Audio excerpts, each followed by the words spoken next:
My name is Paul Gunter. I'm director of the Reactor Oversight project for Beyond Nuclear. You're going to hear a broad array of topics as we go through this issue very quickly.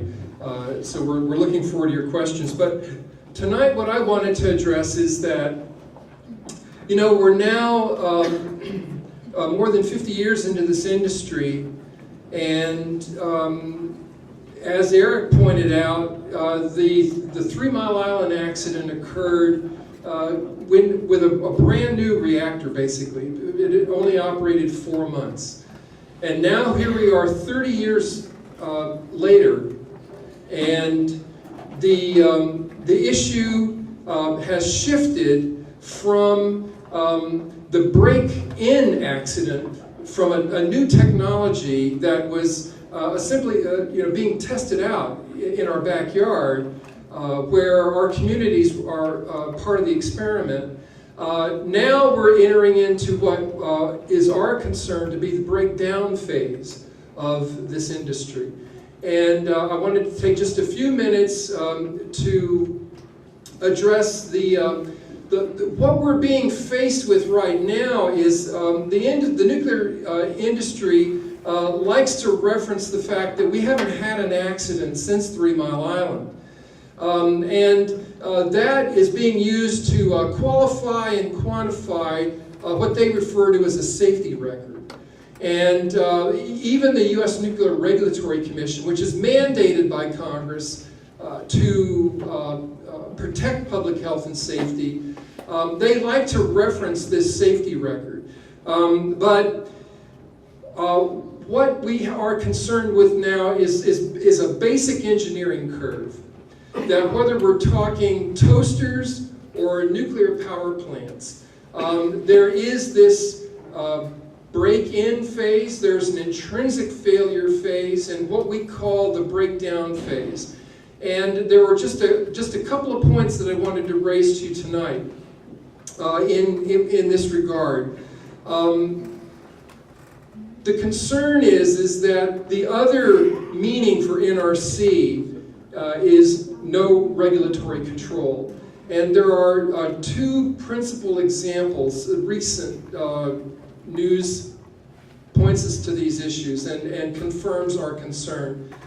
Right now, Eric is familiar with one of Exelon's plants. Well, actually, it's First Energy Nuclear that operates Beaver Valley in Pennsylvania. And it has come to all our attention that that monolithic, all-reliant containment structure that you typically see around nuclear power plants, we're seeing evidence, and more evidence, that these structures are corroding and cracking as part of an aging process as we enter into this breakdown phase for this technology. And what the Beaver Valley experience conveys is a very deep concern that the degradation that we're seeing in these containments is not visible in a simple inspection. In this case, these pressurized water reactors, not only are they concrete structures, but they're lined with steel plates on the inner liner. And what's occurred at Beaver Valley, and what we've seen now at 3 other reactors, is that corrosion is working from the outside wall of that inner liner. So you have the concrete structure, you have the steel liner, and then corrosion now has set in from on the outside of that inner liner. And in the Beaver Valley case, the corrosion came all the way through the steel liner. This is the central component that credits containment of radiation in the event of an accident like what happened at 3 Mile Island, a brand new, pristine reactor.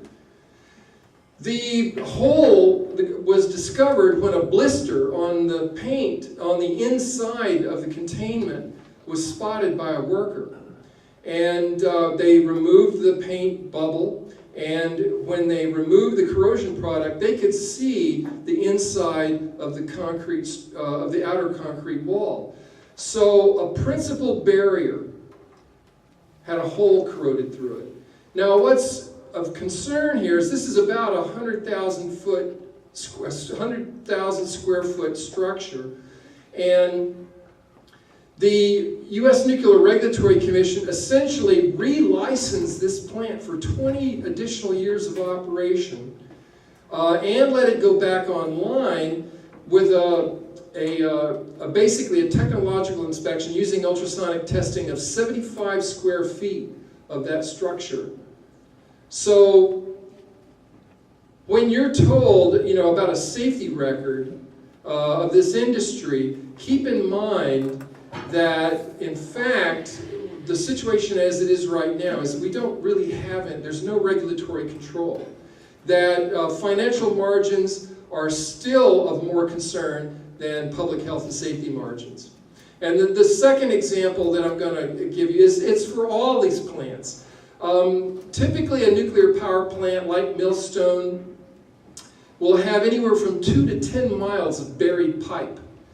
And within much of that buried pipe structure is radioactive water. A lot of it is tritium, which is an isotopic form of hydrogen. So it can, and our staff will, Cindy will get a little more into detail of the concern for radiation exposure from radioactive hydrogen or tritium.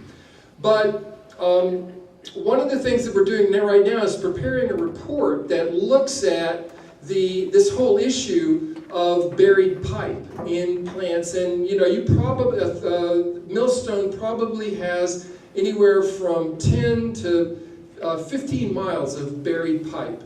It runs under buildings, it runs under parking lots. It's simply not inspectable, and unless you actually excavate it.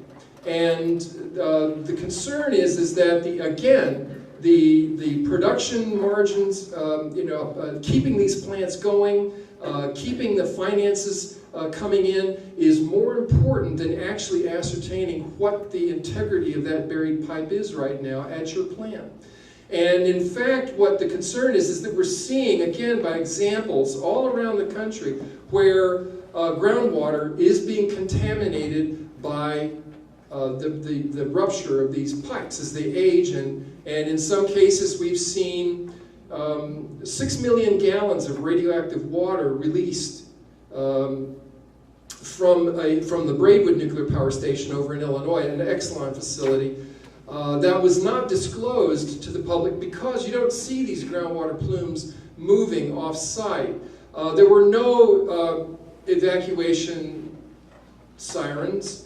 There was not even any notification to people when Braidwood's flood of radioactive water came into the public right-of-way, filled ditches, flowed into people's wells, and this was just the revelation that this is happening at all these plants. That the components, the structures, and the systems are eroding, and they're breaking down, and again, this struggle now, this tug of war between financial margins and safety margins. And the concern is that the regulatory body right now is not providing the level of oversight and more particularly enforcement to prioritize our health and safety. So you'll hear a lot, a lot of the news right now is about new reactors, but the threat and the imminent danger is from the operating reactors and these aging facilities and this aging system. Thank you.